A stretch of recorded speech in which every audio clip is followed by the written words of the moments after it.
Welcome back to NBA Cinema. So we have to react to this clip of Michael Wilbon going in on LeBron James about the way that the game is covered. And the media, it has changed over the years. We're seeing more former athletes integrate themselves in prominent media spaces, whether it be their own venture or whether they are brought in to network television. And typically they build up their platform and Stephen A. Smith brings them in. That's how it's kind of happening, in the sports world. But we're seeing a lot of guys elevating in the sports media space.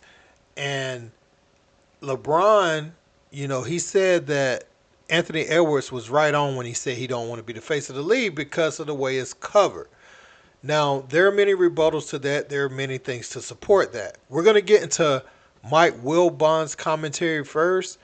And then I'm going to come back and I'm going to tell you kind of how I see it and some of the things that, maybe both sides aren't pointing out. Let's check it out. Sided with Fry, a former teammate, saying, quote, Channing Frye said it the other day. It's unfortunate, but why do you want to be the face of the league when all the people that cover our game and talk about our game on a day-to-day basis bleep on everybody, unquote.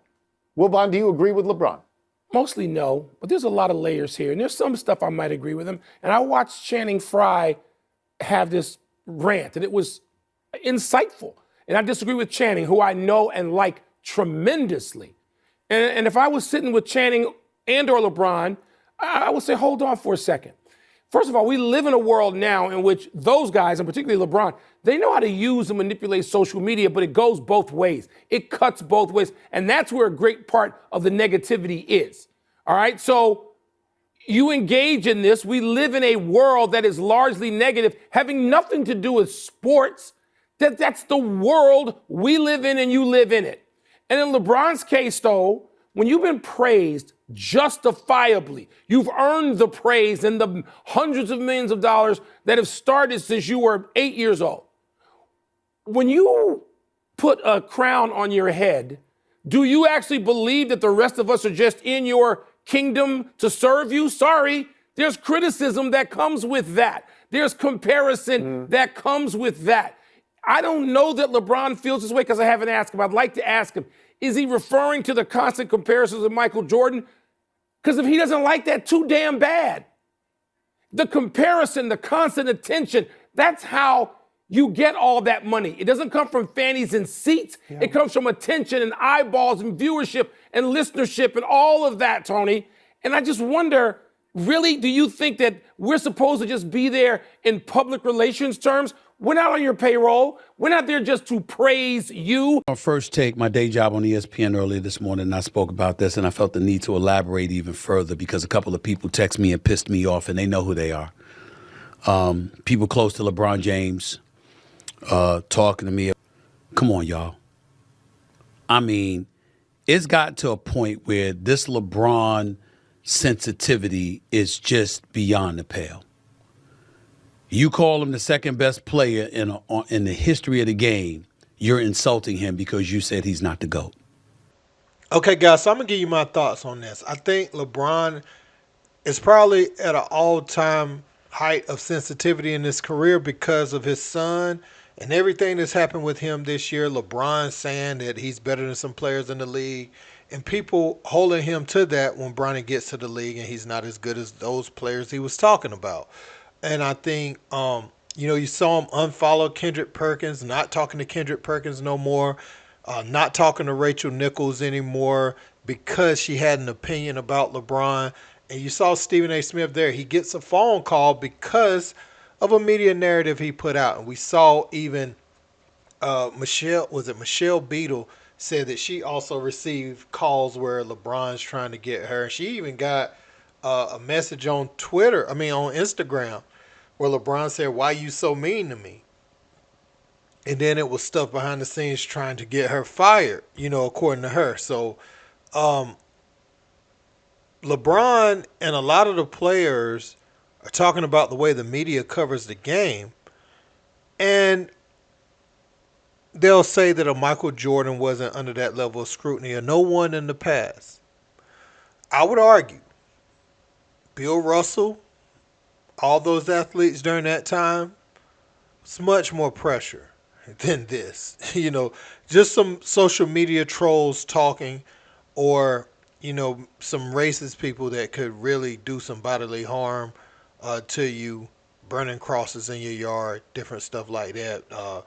Bill Russell poop on his bed in the city for the team he's trying to win a championship for. Um, but if you're referring to like the Michael Jordan era, those guys, Michael Jordan, let me just say this for the people that don't remember. Michael Jordan, the stigma with him at one time was he was a one man show ball hog who didn't trust his teammates. That was the narrative about Michael Jordan before he won. Before the Tex Winter triangle offense was implemented with the Chicago Bulls, that was the narrative. You would just be a dynamic player who can go get 60 on any given night, but you won't win anything. You'll be out in the first round. That was kind of how they was looking at him, but lo and behold, he was able to play through that. Uh, Remember the scrutiny Kobe was under after the whole Denver thing? His image took a hit. He just kept playing through it. You remember they booed him. Now listen, I remember this. They booed Kobe Bryant the first games after Shaq was traded. Now, it's a distant memory now, but I remember that. I remember they were booing Kobe Bryant over Shaq at one point. So, I want to dispel the notion that this era is the only one that got critiqued. Now, you do have social media and more, but those guys in the past who carried the league, they're the reason you can get the contracts you can get now. You're getting scrutinized, yes. You're also making $250, $300 million, at a time on a contract. We're going to get to a place where players are going to be making $1 billion in the future, for an NBA totaling their NBA contracts. Players are going to be able to become billionaires by playing the game. And it'll be off the backs of y'all. But y'all viewership is going down. High flying stars aren't getting in the dunk contest. And that was I know I keep bringing that up, but people really care about that. People from my era, that was one of the things you was looking forward to during NBA All-Star Weekend. They've made it, an afterthought now.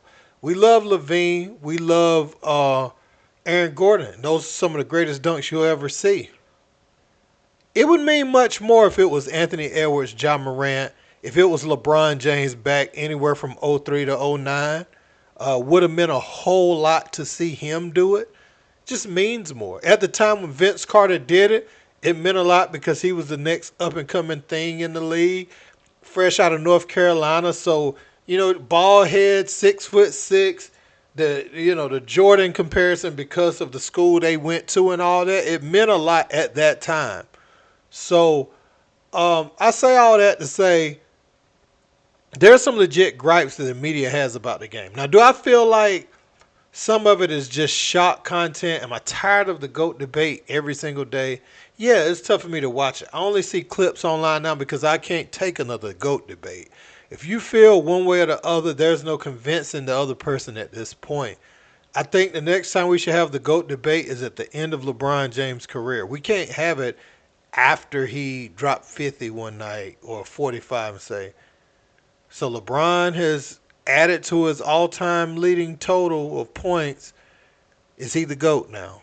Is he the GOAT now? I mean, how many times are we going to pose that question? So, I mean, on that front, I'm like, yeah, that is a little bit tiring. Like Steve Smith said on NBA TV the other day, I'm tired of that debate. That is just tired and worn out. And also I like people that understand the game of basketball. That's why I watch real basketball podcasts. You might catch me watching BJ Armstrong or somebody podcast or Mark Jackson or somebody who can break down the game. I might not agree with everything they say, but they also a lot of times make me think about things that I didn't even think about and be like, oh yeah, that is right.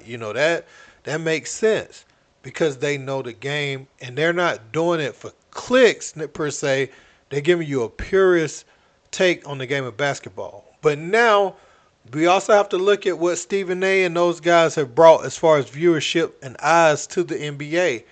Um, Him and Skip's debate, I think back then it just made people take. Cause I remember how Kobe fans hated LeBron and vice versa. You know, they had them going at each other. They painted it like they hated each other. And then Dwight Howard messed up our NBA Finals that we wanted to see by him playing super against LeBron and them, but then fizzling out, not doing nothing against Andrew Bynum in the finals.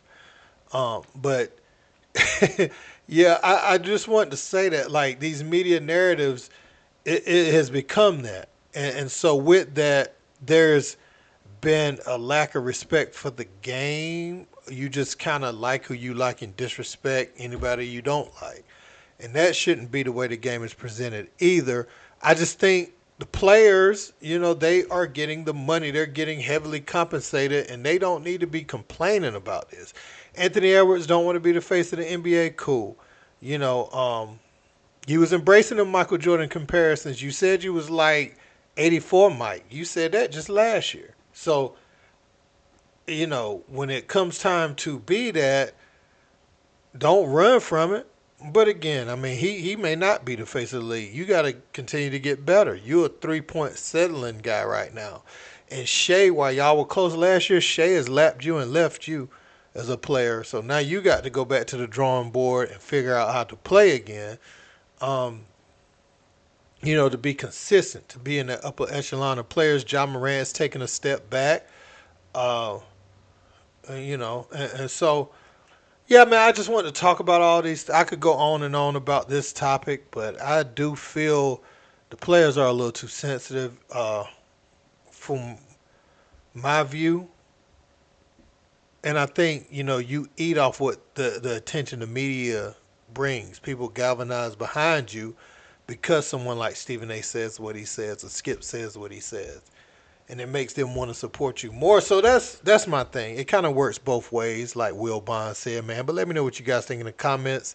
Don't forget to like, share, and subscribe. Till next time. Peace.